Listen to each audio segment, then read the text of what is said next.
All right, everyone, preseason DFS is finally back, and I have you guys covered with all the top picks in place here for the Hall of Fame game between the Arizona Cardinals and the Carolina Panthers. A lot to actually break down, got some plays I'm excited for. Let's go ahead and jump on into it.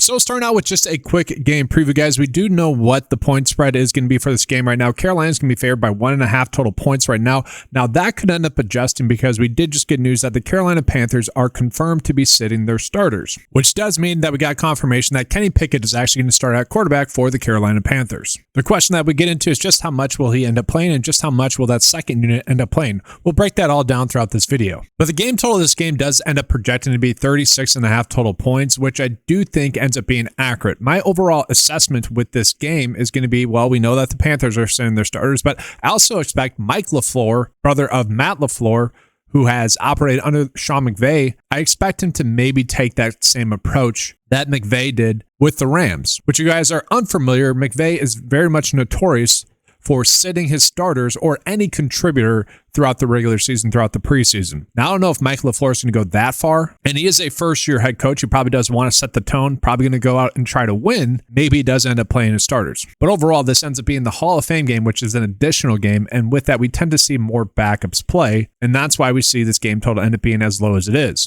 And this ends up being right in line with the historical data that we have seen from the past few Hall of Fame games, with the most recent games actually being a little bit higher scoring than the previous ones, which is important to note because while there is 4 preseason games when you end up playing the Hall of Fame game, whereas in previous years, there was actually teams playing 5 preseason games. So at least now with these games, the Hall of Fame games, we kind of see it more play out like traditional preseasons in the past when we would see teams regularly play 4 preseason games. What I mean by that is we are going to see at least some players are going to be playing in the regular season operating in this game. Just how much ends up being the question. Now, based off of this, you might be thinking about potentially betting on the over total of 36.5 because, well, the over has hit the last 4 years. I would somewhat pump the brakes on that just because, well, Dave Canales has actually been pretty poor in the preseason. Last year, the results weren't all that good, and in the previous years as well, his results haven't been all that good, especially in regards to high-scoring games. He's also pretty darn balanced in regards to pass or run-heavy scripts. And in 2014, it is worth noting that he was forced to make Jack Plummer throw the football bunch, which is actually something that we could end up seeing for this preseason as well. Again, we'll get into that in just a second. So the general takeaway here for the game preview, guys, is going to be that this game is likely to be low scoring. That is what Vegas is expecting. Even if it gets up to 40 total points, that's still a pretty low scoring game. How will they end up getting there? Well, probably by kicker production, and then maybe we get lucky with a touchdown or so. We do typically see that these showdown slates end up being very much kicker and DST heavy for DFS purposes. And typically speaking, we do mostly see this snaps get pretty spread out unless we get a confirmation in regards to some playing time, especially at the quarterback position. That can end up changing some things. So in simple, guys, I think like what we could easily do to start most of your builds is we could start with the kickers in there, whether or not they be in the captain or flex spot. That really depends on how many lineups you end up doing. I think ideally I'd want to chase a positional player in the captain spot still, but I do think it ultimately ends up being the best decision for you guys to end up with at least 2 of these players in all your builds. And the nice part about these 2 teams is at least right now, they're only carrying 2 kickers, which is huge for the Hall of Fame game. The fact that we know that we're only going to be targeting 1 kicker from each team is huge. In past, they might be carrying 2 kickers. You might not actually know the update of the kickers. Right now, we know that they're carrying just 1, these 2. Now, maybe a practice squad player gets brought in. Teams do tend to do that. You never know. But right now, Fitzgerald and Ryland are looking like great plays. So one thing that I wanted to do with the lineup builder, guys, is actually do a kind of pre-default setting where it's going to target more kickers and DSTs for showdown purposes for the preseason. And so that'll automatically get to at least 3 of those in all your builds. Now, if you think that ends up being too much, well, then you can ultimately just end up doing a grouping stack. And I do think that this is going to be worthwhile for you. So in simple, go Chad Ryland and then also go Fitzgerald in there. You could do captain or flex. Now, again, I think I'm mostly just going to be looking at them in the flex. And so I'm going to put Ryland and Fitzgerald in there, and then we could do cards, DST, and Panthers DST. And what I'm going to do is I want at least, you can do 2 of them if you want to do it that way. Okay. I like the pre-default where we're going to get to at least 3 of them. Then after that, we're just trying to fill in our lineup in a logical way, which then gets me into the fun part of this breakdown where I'm going to go position by position, team by team, and give you guys a deep dive in regards to who we're going to be looking at and really why. If you guys are unfamiliar with the channel and preseason coverage, I've been doing this for years. I'm the OG in the space covering preseason NFL DFS, had a lot of success. Heck, in the Hall of Fame game way back when the Chicago Bears were playing in it, and I was watching highlight film of all the players, and there's one player that stood out to me, Javon Wims, and he goes out and has an awesome Hall of Fame game. So I just enjoy finding players and seeing if they're going to have an NFL career. It's a fun activity I like to do, but plus it really gets us started out the whole season in the correct way. Following along in preseason as in depth as I have been allowed us to be on Puka Nacua and Kyron Williams as deep sleepers several years ago when they really broke out. Same thing with like Kyle Monangai last year. I was pounding the drum for you guys to draft Kyle Monangai. So it is worth to do these reps, and plus it can be pretty darn profitable. And so some people might think it's a little bit of a waste of time. I do not. I think it's definitely worthwhile to do this game by game breakdown. So again, we do know that Kenny Pickett is going to be playing in this game, but my instant reaction to hearing that Kenny Pickett is going to be active in this game is that's ultimately going to end up being a Haynes King type of game. Now the question ends up being, do we want to play him in the captain spot? Do we want to play him in the flex spot? And so my expectation is that Kenny Pickett probably plays a quarter or so, and then King finishes out the game playing 3+ quarters. They're not really expecting much out of him, but they're going to get a good look out of him. There was rumors that they might be bringing in Kyle Trask, which I don't expect that to happen, but worth paying attention to. I'm doing this video on Monday afternoon. Some things might change throughout Thursday, and I probably will end up posting another video here, guys, once we get more confirmed information. But King is kind of just the easy click on the board. I think just in general, as it currently sits right now, he's someone that can rush the football as well. It is worth calling out, though, what we expect of him and really the offense that he's going to be playing with. So to do that, I actually want to jump into some of the pass catchers that I expect to be sitting. While I would fully expect Tet McMillan to be out, Jalen Coker to be out, and definitely Xavier Legette, as I shouldn't say definitely, but most likely Xavier Legette as well. Now that he's definitely going to be the receiver number 3, with Chris Bozell being out for this season, unfortunately for them. That leaves them with Jimmy Horn probably operating out of the number 2 offense here right now currently, second string offense, who I believe he had the drop in that heartbreaker there for Carolina in the playoffs against the Rams. I believe it was him. It was like 4th down, clock's winding out, kind of knew he had to get out of bounds and just ended up dropping it. Kind of just a weird play. So maybe he'll be motivated to play well here in this game, but I do expect him to operate in the second unit. Maybe draws a little bit of time with King a little bit there, but I don't know how much we'd fully want to expect out of him. Probably plays about a quarter and a half. John Mechie, really tough to gauge. Obviously, a lot of people liked him there when he was in Houston. Now he comes over to the Carolina Panthers. Just how much will he end up playing in this game? I would imagine that they would want to get a decent look at him. Maybe he probably plays about a quarter and a half as well. Bryson Tremaine has been someone that has stood out for them in previous preseasons, so I wouldn't be surprised to see him play 1.5 quarters is what I should say.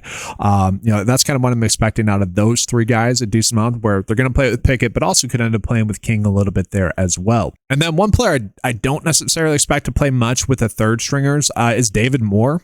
So that's just my expectation. I feel like he's pretty established for this team already. Could end up being wrong about that for sure. But I think these 4 guys right here are going to have their snaps limited. With preseason DFS, we know the key is targeting snaps. It's like minutes in the NBA. You want to be targeting players that are going to be on the field, right? It's as simple as that. And so that leads me into one play that I think ends up being a standout option, especially if you are playing a lot of King in your lineup. So that's going to be Jasim Reed here, guys, for the Carolina Panthers, who has been getting a decent amount of hype out of camp here for the Panthers. So whenever a player gets a good call from one of the head coaches, we obviously like to see that. So Dave Canales, called him out throughout the training camp, saying that he's been playing pretty darn well, and obviously does need to step up there with Brazil being out. And I kind of think it's just worth looking at this route here by him. So that's going to be Brazil prior to him getting injured. Pretty smooth route there by him. But then you see Reed go second, and I'm like, okay, pretty good cut in and out there. I actually really like that there. If we could dive into a little bit more, like this is what I like, the way that he was able to sink his hips and turn the opposite direction there without really losing any momentum. Like that is a defender beater right there, guys. It was just such a smooth in and out of his route right there. That is something that you like to see. And how this clip stood out to me is by watching it with Brazil there. I'm like, man, that guy's good. And then, unfortunately gets injured there. But then we see Reed do this again, not kind of up to the speed, I would say, as Brazil, but man, just a pretty good smooth operator there in that route as well. And so typically speaking, we do see that these players like this that are getting hype out of camp and you're at least seeing some clips on do tend to come through a decent amount. So I actually think he makes for a pretty solid captain choice, but especially in stacks with King, where he should be playing and on the field with King as well. So I think those two make a lot of sense in terms of correlation. And then one other play that's just worth calling out, guys, this play with King to Casey Washington in camp, just worth calling out. Casey Washington is a player that we've targeted throughout the preseason when he was with Atlanta. Pretty decent receiver. And again, he's kind of someone that I would expect to play maybe a little bit with the second unit, but also with the third unit there. He's just not in the player pool right now for DraftKings. We do tend to see that. We'll see if he ends up getting added, but maybe someone you sprinkle in there a little bit. I like his talent. And again, if he's going to be on the field with King, that is something that we would like to see, and then we can stack him a little bit. But unfortunately, we don't have that ability just yet. Now, when it comes to being successful in preseason DFS, the key is nailing a high floor. You tend to be able to do that by just targeting running backs that are going to be on the field, just getting points. Even if they end up giving you guys 3-4 points, that's huge. Now, if they can catch the ball in the backfield, that ends up being pretty darn huge as well. My issue with the Carolina Panthers in regards to the running back position here, we got Chuba Hubbard, Jonathan Brooks. I don't really expect them to play all that much. Maybe they get Brooks going. Maybe they do end up playing him in this game, or maybe they still end up being cautious with him. Again, though, the starters are expected to sit. They might make an exception for him, just with him needing to get some, football reps underneath his belt. But that'll probably happen in week number 2. Just be on the lookout for that confirmation. On top of that, I don't really expect Trevor Etienne or AJ Dillon to get all that much work as well. They like Etienne there is why I think that's something that people are missing by them letting go Rico Dowdle. They do like Etienne there. He'll probably end up playing a little bit, so will AJ Dillon, but I think for the most part, guys, it's going to be a pretty heavy workload of 2 running backs. Anthony Tyus, who I do think ends up being the running back you would want to target the most. Just a player that's a little bit more established and a player that has been around the NFL. I'm fine with him. I think he's a good click and probably someone that we should be getting to. Probably my third favorite Carolina click other than the defense and kickers. But one player stood out to me, guys, when I was watching some of the film here for the Carolina Panthers and kind of getting ready for this game. And that ended up being Miles Davis, who to me is actually a fun story. So he was a converted receiver to running back when he went to BYU. At BYU, he was a 2-sport athlete, guys, where he ended up playing at or ended up doing track as well. So he's a track athlete. You can see the breakaway speed and the reason as to why in some of these clips. He was buried under the depth chart there in BYU for a decent amount there, partially due to him having some foot injuries that he just could not get rid of. Then he ends up transferring to Utah State, where he's able to drop 731 yards with 11 TDs. He was able to catch the ball in the backfield as well, about 200 yards receiving as well. And you guys can see the talent and speed. Actually has pretty good vision. And to me, just watching his film, I'm like, this is actually good film for like a Niners type of running back. Like, I'm a little bit surprised that they seem to be able to hit on these late round running backs that are good assets, but the breakaway speed is pretty great. And just a player I'm excited to watch in this game. And just watching this film, I mentioned Javon Wims earlier, guys. I do feel like he could end up being this year's Javon Wims, where no one's going to really want to play him, which I think is somewhat understandable. But at the same time, I do think the talent that we are seeing out of him, at least last year, is enough for me to get a little bit intrigued. And if he gets even like a sprinkle of hype from some of the beat reporters, or they mention that he's going to get a decent amount of work, I'm going to be heavy on him then and definitely be overweight on the field. Now, the issue with giving out preseason content and kind of being the OG in the space, guys, or being the OG in the space is I hate that I actually change a lot of the ownership. And so if people start to jump on him, I'd be a little sad. Let's just put it that way. It's just a player that I want to root for.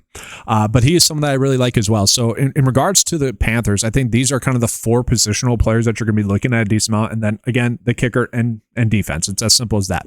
But from there, I am interested for season-long purposes, guys. And this is part of why we do DFS is for basketball purposes, season-long purposes. Is there going to be a tight end that stands out to us? And what I mean by that is, who the heck is going to sit at tight end? Who is their starting tight end? We don't know that just yet. It's been a frustrating position for them and for fantasy football and basketball drafters because it really hasn't been anyone. And so I'd love for someone to establish themselves. And so who's ever sitting is going to be something that we like to see there because that means that they're going to be someone we could draft. And so one thing that I want to do, guys, in terms of roster construction for the Panthers is, yes, when a lineup includes King in the captain spot, I want to ensure that I'm going to get to, it probably should be all their pass catchers, but for example purposes, again, I really like Reed. I think that ends up being the correct play. Now, again, we should definitely be chasing other production for sure, but I'd be fine putting that specific stack in about 20% of my builds that have King, and even maybe more than that, probably closer to 35. Again, I think that ends up being the correct route to go. Couldn't end up being wrong about that. But on the flip side of that, guys, as well, another stack that I come around on is actually the opposite of that. So obviously, if Reed is catching a touchdown, then we would want King in there as well. And so the simple way to do that is just like this setup. So when I have Reed in my lineups at the captain spot, I want 100% a King in there. That's just as simple as that is, guys. But then also just in general for the Carolina Panthers, I do want to make sure that I am going to get to a couple of those running backs, and I probably do want one of them in most of my builds. The way I'm actually going to go about doing that is more by setting their exposure, and this is something new to the data. So for King, I do kind of see him more as a core play, so we can give him the core play tag. That's automatically going to force him into 30 to 40% of the builds, and also is going to tell the data that we want to be on him, and it's going to update his fantasy projections. And then we can set our exposures for the rest of these players. Again, I really like Ryan Fitzgerald. I think he's going to be a solid play. He's more of a core play. Tyus, I would say he's more of a mid-exposure play, a player that we want to get to but not go crazy with it. And right now, Miles Davis, I say someone we still want to be on like 5 to 10%. At least that's how it currently sits right now. I probably will end up bumping him to maybe more of a mid-exposure play. And then we could mess around with the captains a little bit. And again, I do really like Reed. I think I'll be overweight on him because I like the chances of him to catch at least one pass. So then we jump on into the Arizona Cardinals. Again, we don't know really what to expect from the Cardinals as much as what we are with the Carolina Panthers. It's a guess right now, but I do expect Mike LaFleur, again, to take that Sean McVay approach where if anyone's going to be a contributor, especially starters, they're not going to play in this game at the very least, but he is a young coach, probably wants to win his first game, right? So that is part of the equation there as well. We'll know a little bit more on Thursday, but I do think we already know most of what we want here. And again, most of what we want is the kicker and DST. But quarterback-wise, I do think it makes a lot of sense to get Carson Beck as many reps as possible throughout this preseason. He's a rookie quarterback, and you want to get him established to the point where when it gets to their bye week, which is late in the season, you want him to be able to start the last 4 games of the regular season. That is assuming that their season isn't going well to the point where Jacoby Brissett continues to play well, right?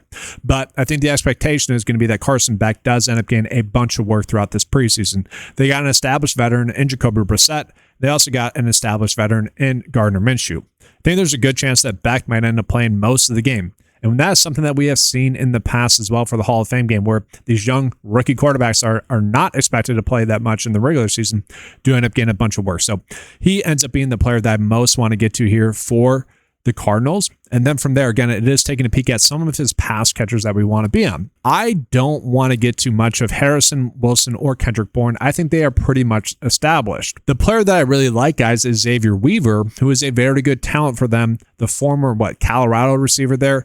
Ended up having some decent plays last year throughout the regular season. Was someone that stood out in camp last year. And he is someone that has made some plays throughout the camp this year. I could see him end up playing this game. And again, playing about 1.5 quarters. Somewhat same here with Fiocco, who he's like an established veteran at this point. If we knew for sure that he was going to get a decent amount of work here, we would love that. Again, probably just about a quarter, 1.5 quarters there for him. Those two I do like a lot, their talent. I also don't mind the idea of Jalen Brooks, who's not terrible as well. He's another player where if we got confirmation that he was going to play a decent amount, I'd be more than happy to get more exposure to him, but I don't think we need to go crazy with him as well.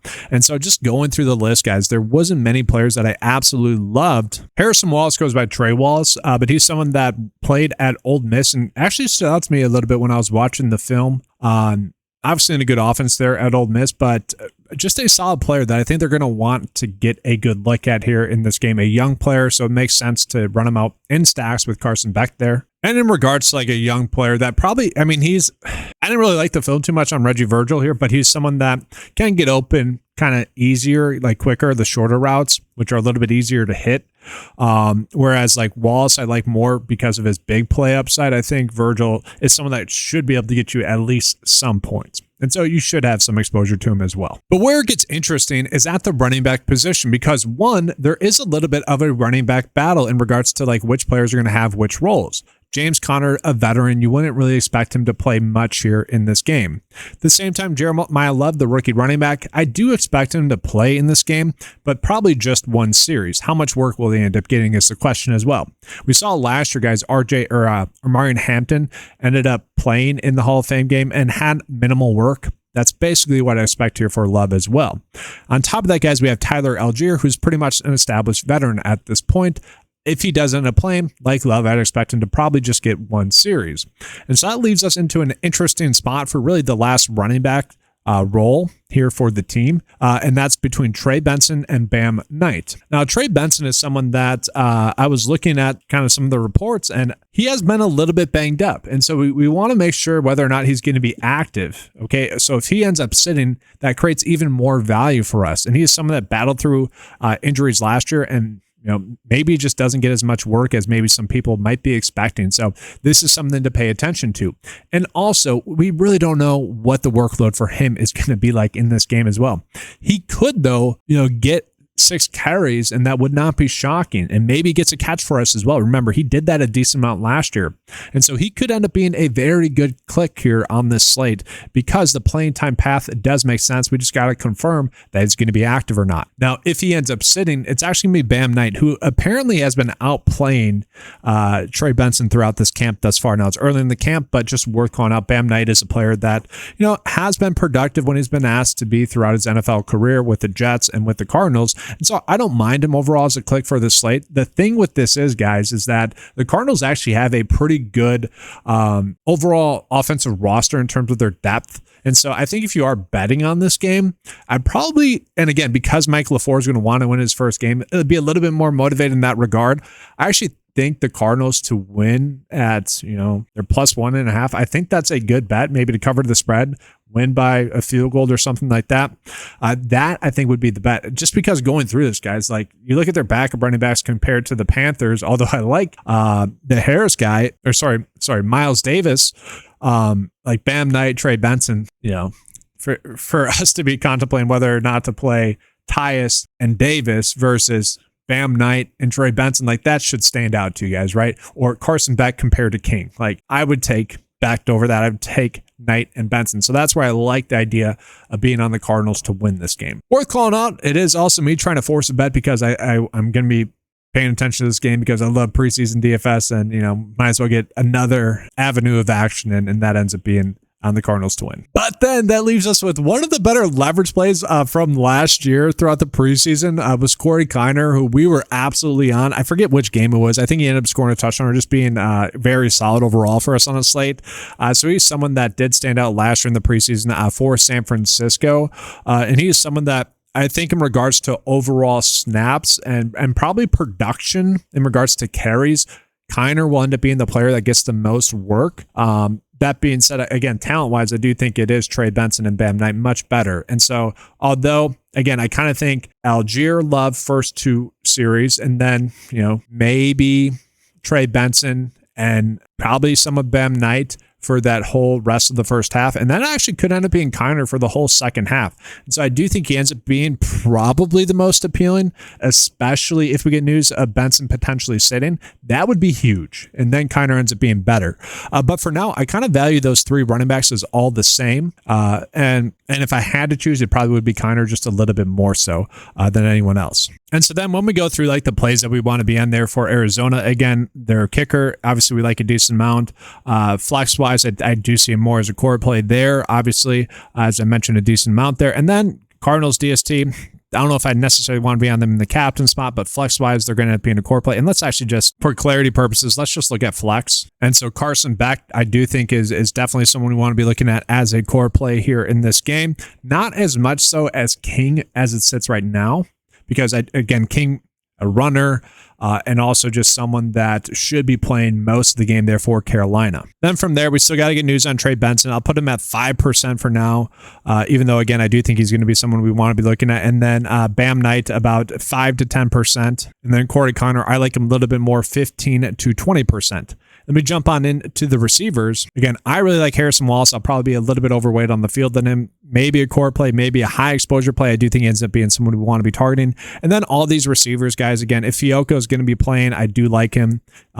if I think Virgil's fine. He'll be on the field a decent amount, maybe a mid-exposure play there as well. Not overall like set in stone who my exact ownerships, but that's kind of what I'm looking at there. And then we'll end this video with what I know is going to end up being most likely the chalkiest build possible here, guys. And it makes a lot of sense. So kind of is what it is. This probably will be the highest duplicated lineup that there is, especially now that I'm putting out there. It does make a decent amount of sense. You're getting some floor there with the quarterbacks, DSTs, and then the kickers. Obviously, I can't control that. I really wish they'd go back to full slates or full rosters for showdown slates as well. Showdown slates can still be the primary contest, but like this is going to be so duplicated. Can't control that. So obviously for GPPs, you want to try to get more unique than just that. But I do think that ends up being a good starting point, guys, for the Hall of Fame game and for the preseason. If you guys enjoyed the coverage, make sure to leave a like on the video. Subscribe to the channel if you guys have not done so before. If you guys like one of the plays I called out, let me know in the comment section below. If you feel like I missed on someone, also let us know in the comment section below. If you guys want access to that NFL DFS lineup optimizer for preseason, head on over to 9to5sports.com. You guys can sign up and get access to that tool and all the other tools on the website for a low monthly cost of only $10 a month. Appreciate you guys being here. Good luck with all the lineups that you place, and good luck with any bets that you place as well. That's going to do it, guys. Thanks for watching. Good luck, and as always, let's keep cashing.